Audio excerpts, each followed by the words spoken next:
This is SFNet Presents In the Know with host Barry Bobrow, sponsored by Hilco Global. Well, welcome to the next episode of In the Know. I'm your host, Barry Bobrow. My guest today, David Chmiel, the Managing Director at Global Torchlight. I'm going to give a brief introduction and then let David give the better one. But David is somebody I think of as, first of all, become a very good friend over the last few years that we've been working together. But he is somebody who I think makes a living scaring people. Probably the best way to explain it. He's one of the most well-read people that I've ever met on international affairs and global geopolitics. And David is a reformed attorney who has now formed a company where he consults with companies and financial institutions, and he speaks very broadly and he writes very broadly about global geopolitical risk. David, did I get that about right, or you want to give a brazen pitch for Global Torchlight? Yeah, no, that's as good a pitch as any, Barry. I'm delighted to be joining you. I often think that, and I've been told that sometimes I should record a podcast or write about my transition from being an attorney to doing what I do now. But that's for another day. What I do think is very interesting is that when I set out to do this business, it started out as very much sort of helping businesses look at emerging economies and developing markets. And now I do almost none of that. And my focus is on places like Europe and the US and beyond, which just shows the sort of crazy world that we're in. But you're absolutely right. I spend my days thinking about all that's going on and then helping C-suite executives and boards and trade associations like SFNet to try to fathom where it's all going. It's an ongoing job. And so as we were talking about when we spoke earlier in the week, not a lot going on right now to talk about, so I'm not sure exactly what we're going to cover. Yeah. But first of all, we've titled this your title. It can always get worse. You want to give us your story on how it can always get worse? Well, I think, to you saying that I scare people for a living, I often describe myself as a sunny pessimist. And it's funny because we had this conversation about doing this podcast maybe 6 weeks ago. Yeah. And then in the space of the past couple of weeks, we've had the Taiwan Strait crisis emerge, showing that you can just have another flashpoint somewhere else in the world, and that piles onto everything that we're dealing with. And when I say it can always get worse, a lot of what I do is not just looking at current affairs, but looking at history and contextualizing things. And I often feel that because we're so in the present, we lose sight of the fact that things actually, in many circumstances, have been far worse, that we've dealt with far greater existential crises, that our capacity to respond to crises in the past was much more limited than it is now because of technology and the interconnectedness of the world. And so it really is a double-edged sword title to both remind people that actually we need to look at the positive as well as the negative, but we also need to prepare ourselves for the fact that in some ways we're only scratching the surface, and everything is so volatile. We're really dealing with a great deal of uncertainty. We're desperately in need of some perspective here, so I'm really looking forward to our conversation. Let's start with Taiwan and China. I mean, Nancy Pelosi just made the trip there. Which really brought light to a topic that we probably weren't spending as much time talking about. Talk about how the Pelosi visit is being perceived, and let's start anywhere but the U.S. Let's talk about Taiwan, maybe Japan. It's really interesting because I've spoken to a few people who are of the view that the Pelosi visit was sort of the catalyst, but it wasn't necessarily something that was of this nature that was going to put us in the position that we're in vis-a-vis Taiwan. It was almost a crisis that was looking for something to propel it to the next stage. And it was just the Pelosi visit that came particular circumstances. I mean, the reality is Taiwan has been, a third rail in international affairs for decades. It's the challenge is that this has always been a core issue for China. It's been an absolutely critical issue for China.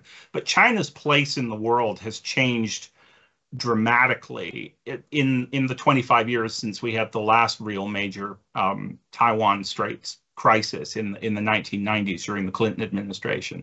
And, we need to bear in mind that the first so-called Taiwan Straits crisis occurred when Dwight Eisenhower was president. This has been something that's cropped up again and again. But I think one of the reason why we are where we are now is there has been a lot of nervousness in Beijing over, where things are going. That's a combination of the fact that public opinion in Taiwan has been changing. When I re-engineered from legal life to this life, I spent some time, back in academia doing a master's degree and actually starting a PhD thesis. And I wrote about this a decade ago, and the consensus then was that this was an issue that over time, the ties between Taiwan and China were increasing. There was going to be some degree of rapprochement that was very likely to happen just because, Taiwan and China were getting more comfortable with each other. And then, of course, you have the situation in Hong Kong, where the sort of the one country, two systems theory no longer holds anymore. And almost simultaneous to that, you see a change in public opinion in Taiwan. There's this massive leap, according to data that was put together by the Election Study Center at National Chengchi, showed that you had an almost doubling in the percentage of people in Taiwan who said they were fine with the status quo, but they were trending towards independence, as opposed to fine with the status quo and trending towards greater ties with China. So that creates nervousness in Taiwan. And then you also have on top of it this sense that perhaps the political establishment in the US, which has tended to speak as one on the one China policy, which tends to have not sort of rocked the boat on Taiwan, is changing. You had Pompeo, once he ceased to be Secretary of State, making some comments that were taken very badly in Beijing. You have Joe Biden making some comments about the U.S. potentially coming to Taiwan's defense, and the Pelosi visit, and all of that taken together just adds to the nervousness in Beijing that this consensus is changing. It seems to me, I mean, from what I read, it seems like there's been a real sea change. That prior to Hong Kong, the Chinese attitude was time is on our side. Eventually, we'll figure this out and we'll get them. But now it feels like time is not on China's side. That Taiwan is moving away from them. That the rest of the world is moving away from that rapprochement, to use your term. And so now China seems to be in an awkward position. Do you think that they actually act on it, or is this more related to the Congress coming up in November with Xi achieving his lifelong presidency? I think it's a combination of factors. I mean, from the people I've talked to, the notion that there is this absolute timeline that China is sticking to in terms of when it wants to achieve something. A lot of people say, that's not something we should sort of treat as absolute. But it is this combination of the upcoming, political solidification of Xi's reign in the autumn. It's the fact that you have ongoing economic challenges in China, which are always a source of potential risk to the Communist Party because it's the only game in town. It does play the nationalist card a bit more in those circumstances because it knows that's something that is seen to appeal to the population. And in fact, monitoring of the Chinese internet when the Pelosi visit happened indicated that a large chunk of the netizens, as they're called, were actually much more radical on how China should respond. So they're having to rein that in. And I think it's also sort of sending a message. It's sending a message to Taiwan. We have much greater capability now. We can do a lot more than we could, a decade ago, let alone a quarter of a century ago. It's certainly sending a message to the U.S., and you mentioned it earlier. I think this is also, and it's not getting as much coverage, it's meant to send a message to Japan. We had some of the tests land in the Japanese exclusive economic zone waters. There has been this debate within Japanese politics over the past decade, driven to a very great degree by the late Shinzo Abe, the former prime minister, about whether Japan changes its traditional mindset towards defense posturing, towards its role in East Asian security, and that's a component as well. So you've got a whole confluence of factors coming into play. But, you know, to link this to what the asset-based lending world is thinking of, and you know, and let's do that. I think, you know, what this does is we've had a permanent shift in the way China is viewing conducting exercises in the Taiwan Strait in terms of asserting itself, and that's just going to be another thing that goes and creates potential problems for supply chains, because all of a sudden, when China's sending missiles across the Taiwan Strait, the insurers are telling container ships they can't transit those waters. Everything was being diverted. You have air cargo that's being diverted. Everything gets delayed again, and on top of periodic lockdowns, it's just one more thing that when businesses are looking for getting their inventory in country is going to create another potential delay, cost increase, all of those sorts of things. So that's why, if you're in retail, this matters. It really does. We're going to talk. I don't want to spend the whole time on Taiwan, although I think we could. Let's take a move over to Europe and Ukraine. Certainly a lot of news coverage on the war, but I wondered if you could give us some perspective, because you're in the UK, what the state of play is amongst the European countries for continuing to fund and support the war effort, and how that plays into the natural gas issues that we read so much about. Well, this is a really interesting issue, and we're going to link to it. The European Council on Foreign Relations has been doing some fantastic work across Europe, polling European public opinion on the question of the war in Ukraine. And a slide that should be popping up that I found particularly interesting was asking people in a bunch of countries in Europe whether or not they think that their governments are actually doing too much vis-a-vis the war in Ukraine, and whether they should be devoting more time to issues at home that matter to local populations more. And what's really interesting when you look at that data is outside of Finland, Sweden, and the UK, populations in Europe are saying, no, there's actually too much attention being paid to the war in Ukraine, and more attention should be focused on domestic issues. Now, there's a bit of a misnomer in that analysis, because ultimately, if people are worried about inflation and energy crises and everything, that doesn't go away unless you settle the war in Ukraine. So there's a risk of oversimplifying. But I do think, it was public opinion that drove governments in Europe to be very assertive in sanctioning Russia now 6 months ago when the war started. And it's public, and the expansion of NATO and the rapid Finland and Sweden. Absolutely. And it's going to be public opinion that potentially constrains any further heightening of sanctions that creates that challenge for governments. We're dealing with a confluence of events in Europe right now. It's not just the energy issue.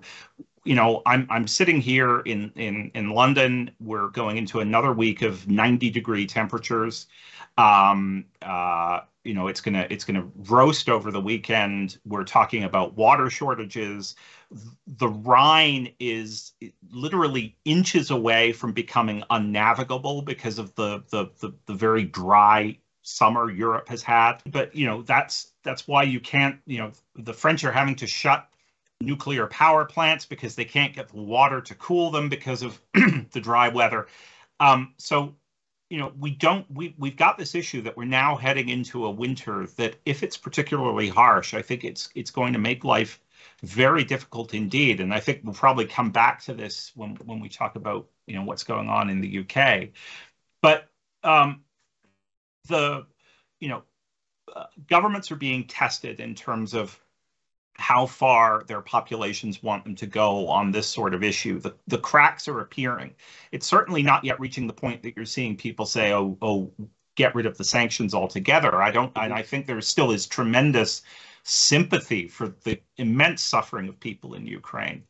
David, it's been a tremendous miscalculation, I think, by Putin And what's the probability that Europe does get through the winter and the main weapon that Putin has been using is no longer going to be as effective, right? It's entire. If we have a mild winter, and he's not able to apply the pressure, but you continue to have this war of attrition, and that's what it is now, being fought with the Russian and Ukrainian forces just grinding away at each other. I mean, the Russian military is being attrited in an incredibly significant way. The casualty levels are shocking. The amount of equipment they're losing is shocking. It all of a sudden becomes of a bit of an empty horse for him at that point, because it's proven very difficult for Russia to secure replacements. The world is going through a munitions shortage right now, and it's particularly hard when you've got Western technology that makes Russian weaponry smart. I mean, yeah, China comes into play in that regard, but Putin becomes potentially weaker. I think he's damaged Russia's position, at least perceived, in the world. Everybody's realized that the Russian military was nowhere near as capable as we thought it was. So he's in a very difficult position. I think we always need to be cautious, because Putin is the only game in town politically in Russia. If he is weakened, well, we don't actually know what takes his place. It's right. Not like there's a Russian Obama on the sidelines. And a weak and threatened Russian is not exactly a good thing either. Let's, in the interest of time, let's move over to the UK. You're in the midst of I don't know if you call it regime change. That's what it looks like. I mean, Johnson is out. You've got a succession race going on, and we talked about this a little bit before while we were getting ready. Give us a sense for how that succession is playing out. So, I mean, I think particularly if the U.S., there's always this fascination by the fact that ultimately the next prime minister of the U.K. is going to be determined by, at most, 300,000 people. We have no accurate numbers as to the size of party memberships, but that's the general estimate of how many members of the Conservative Party there are. That just seems to foreign eyes, incredible that you can have, the government of a G7 country change in this way. The U.S. is actually the exception to the rule in many ways. And in fact, it's worthwhile noting that there have been 11 prime ministers of the UK in my lifetime, and only 4 took office having defeated their predecessor in an election. Actually, this kind of internal party shift is the norm rather than the exception. But what we have is 2 individuals, Rishi Sunak and Liz Truss, who are now head-to-head in the final round of the leadership election, neither of whom was the particular favorite among the membership of the party. When the field was much wider, we're generally polling about number 3 or number 4 of all the candidates. But the field gets winnowed down by the parliamentary party, the MPs. And so they are the ones who present this final 2, who then go to the membership. And Liz Truss actually did not have anywhere near as much support among the MPs as Rishi Sunak did. So what you have is the possibility of a prime minister who was not the first choice of the entire field among the party membership based on polling, and who is not the most widely supported among what will be her MPs, because it's looking very much like she will win the leadership. So when you say that, it makes me think that despite all the differences, that it's actually got some parallel to the U.S. system, where the middle, if there is such a thing, gets crowded out by the extremes on both parties, and so you wind up with politicians being elected who probably don't represent the majority view, but the majority doesn't exactly get to vote for them. Yeah, primary system. It's a primary system. It's still done. I mean, in some ways, the U.S. is somewhat different because it's less of a backroom mechanism than it is here. I mean, part of the jostling here is driven by people angling for promotions within cabinet when the new prime minister takes office and that sort of thing. But we're dealing with I know you love a pop reference, Barry. I do as well. I've often said that on the day that the new prime minister takes office in September, the resemblance will be to Leslie Nielsen as the captain of the Poseidon. Because they're you know, and I don't know if that makes me Ernest Borgnine or not, but you know, but we've got a whole host of issues. In fact, the UK is facing more systemic challenges, I would argue, than the US. You know, you can debate whether or not the US is in recession. The jobs numbers indicate that's not the case. Everything indicates that the UK is really heading into very, very troubled economic waters. And we're dealing with this at a time when the cupboard is bare financially, when you know, the government has spent an exceptional amount of money on you know, getting the economy through COVID, where the pound is not, you know, does not have the power of the reserve currency and, you know, the full faith of the global markets like the US Treasury does when it's borrowing money, and that's creating all kinds of challenges. I mean, COVID, Ukraine, energy prices, Brexit, any one of those would be a real challenge for a politician. But we're now talking about whoever is the prime minister. So you're really predicting that whoever gets that job may not last any longer than Boris Johnson did.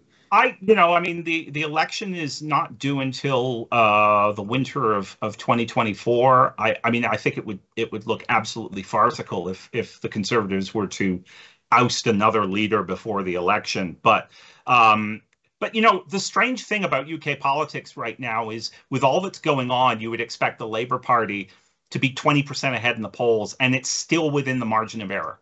You know, because the Labour Party has its own divisions. It's still wrangling over the left versus the centre debate about, you know, whether or not large sections of the economy should be renationalized. We've got all of these challenges. So British politics is hugely convoluted and confused. So let me take that in a little different direction. So if it sounds like in the UK, people are very much absorbed with the issues that are facing them locally. How are same as the US, I guess, how are people in the UK and maybe across Europe looking at all of the machinations going in our political system? And I don't want to seem partisan, so I'm not going to list them all. But I mean, what's the view of the US political system right now with what we're going through? I think, you know, I think there is a lot of head scratching. I think there has always been a degree of difference between, you know, the way US politics works and politics in other parts of the world. Certain issues have always had a greater sway in US political debates than in Europe and Canada. I mean, I remember doing my first year political science course at university in Canada 30 years ago and doing 2 or 3 weeks on why the US political culture was different from Canada's. You know, this is not a new issue, but I think what we do see is, you know, the increasing radicalization of the debate, this cycling out to the corners rather than occupying the center ice. I mean, let's face it, at the end of the day, there was not a whole lot that differentiated. Give us the hockey analogy. Well, you know, the hockey analogy is that all of the scrapping is going on in the corners where you've got less freedom of movement, and the center ice is left unoccupied, where you can just sweep in and have all of this freedom of movement, and where you're sharing space with your opponent. You know, there was not a whole lot that differentiated in some ways the George H.W. Bush administration from the Clinton administration, or from George W. Bush's administration, particularly on domestic policy. And now, you know, the debate is much different. I think from my own perspective, and what I often say to people over here when they lament about, you know, the U.S., and some people talk about, well, you know, European leadership, and you know, there were the running jokes about Angela Merkel, you know, sort of being the West's great leader when Donald Trump came into office. And we're now, you know, if anyone's legacy has fallen faster and further in a short period of time, you know, Merkel's has got to be up there because of the disastrous miscalculation on dependence on Russian energy for the German economy. But I would say that my response to people is, look, we still need the U.S. The U.S. is still, particularly the military backstop. It's only the U.S. that can operate to the degree it can in East Asia and counterbalance China. Yes, the Brits have been sending ships. The French have been doing patrols, freedom of navigation operations through the South China Sea and the Taiwan Straits, but nowhere near to the same degree. No one can put 10 carrier groups out to sea. No one's got that capability. The U.S. is still the backstop of NATO. It's still the backstop of international institutions. We need the U.S. to remain in the game. I think what people worry about is that we move to a world in which, that sort of isolationism holds sway again, that there is that disinterest in international affairs. And we've got to be very careful, that I think it was quite heartening in the wake of what happened in Ukraine when you saw a number of governments say, actually, you know what, the time has come to start contributing our 2% towards the NATO budget, because that, undercut being made against NATO. And then now you see Germany saying, well, we didn't mean for that to be an increase in perpetuity. We were only talking about it being temporary, to which my response is, well, then, when you get criticized, and when politicians in the U.S. say NATO is, a freeloading organization, well, you've only got yourselves to blame. Yeah. It's a very complicated issue. David, I'm going to take you. I love the historical perspective. That's one of the great things I always enjoy about our conversations. You told me a story the other day about how it can always get worse, and it was a personal story, and maybe we can close on that. So I'll start with a tiny bit of theory. Wars and conflicts are in the words of Clausewitz, the Prussian theorist, they're fought by a combination of capacity and will. We certainly have the capacity to, undertake some of, to go head to head with Putin over Ukraine, to deal with China, but it will require, as we're seeing, significant economic sacrifice as well. And the question is, do we have the will to do that? And on the notion of, things can always get worse. My mother, when I was growing up, used to talk all the time about the Christmas of 1942. And she would say that was a memorable year. She was a little girl growing up in the East End of London then, not because that was the year that Bing Crosby released White Christmas. That was the year during the war that she got an orange in her Christmas stocking. And it makes you realize just how much sacrifice we had to deal with. And I wrote an article about this almost exactly 5 years ago, and I expand on this very issue, and we'll link to it because, we need to remind ourselves, and it goes back to that point, things have been worse. We have the capacity, history tells us things can always get worse. We need to understand, what values we want to stand up for as well, and to avoid going down that further abyss and work out what unites us rather than divides us. Because I don't know if we're at the point we're at now, do we have the capacity to undertake that kind of sacrifice? When, let's face it, at the end of the day, when right now we're talking about things like, well, how much do you adjust your thermostat? And to be fair, we also need to recognize that some of these things are going to hit the poorest in the world way harder than we appreciate.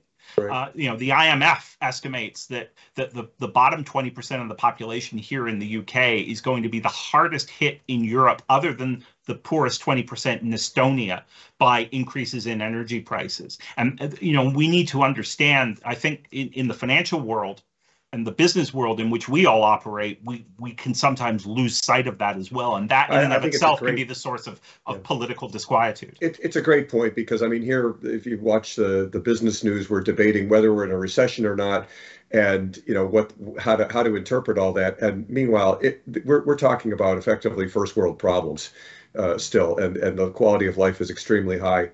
And that's great perspective. David, I'm gonna cut us off here, because we could go on for 2 hours, but I don't think anybody'd listen to it. This has been a pleasure, and thank you so much for joining, and we'll definitely do this again. Thanks, Barry, for having me. Well, that was a great discussion with David Chmiel.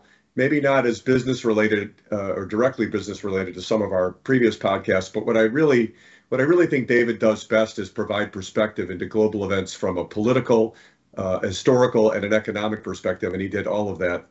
We spoke in a lot of detail from Asia to Europe and over to the United States, and rather than rehash all that right now, what I would really encourage you to do is if you want to talk further about these topics, David loves it. You can just contact him directly. He loves the conversation, and it's constantly evolving, and he would really appreciate the contact. So thanks to David for joining me on the podcast. Thank you again to the SFNet team for all of their partnership and support. Special thanks to Hilco Global for their sponsorship of the podcast series. And I keep saying this, but I really hope that you like the podcast and that I welcome all of your feedback.